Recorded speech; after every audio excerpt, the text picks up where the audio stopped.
backgrounds and Spider-Man, nobody in the business could have done. Yeah. But then it required, we got to that point then where he became a real character, and your work was able to propel it even further. And the fact that the sales went up is an indication that it was exactly the right time. But nobody could have conceived of Spider-Man. And I don't think Stan contrived that and schemed it to be that way. I think he took me by default because I was easier to work with than Ditko.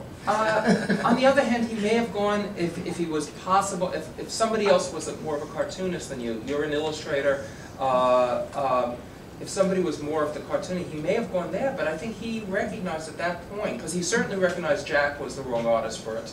Yeah. And he was the biggest Jack Kirby fan in the world. And that was brilliant because Ditko wasn't the Ditko that on Spider-Man that he was before that. Never before. It was Joe Kubert. Yeah, his Captain Adams are so much out of Spider-Man changed him into something else. Yeah, and Doc Strange, brilliant. He became another artist with Doc Strange too. Yeah. I contend that the people remember Ditko for Spider-Man, but I think he's the only guy in the world that could have done Doc Strange. Oh, absolutely. Other guys might have done a version of Spider-Man, but Doc I don't know Strange, what his head is. I mean, even talking with him, but God, he's able to envision stuff. But what was really great is 20 years after you, Todd came in and brought it back to the cartoony. Yeah. And it gave a completely new look to it again, and revitalized the character and I'm once sure more, that because it had really definitely become dull. Yeah. It had become a dull character. Yes.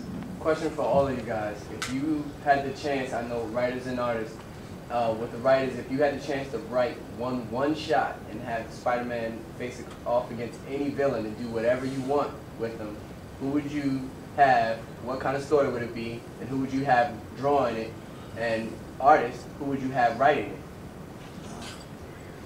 Yeah, that's a fascinating question. You're going to have to leave. Well, at least give us a couple hours anyway.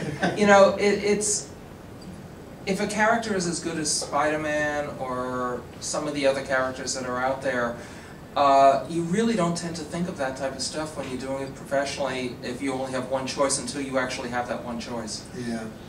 When I sit down to write something, I hopefully know who's going to draw it. And it would be a different story with each of these guys. It would be totally different. Yeah. Not only because I would want to try to write to something that I would love to see them draw, but also because I like to talk to them ahead of time and say, who do you want to do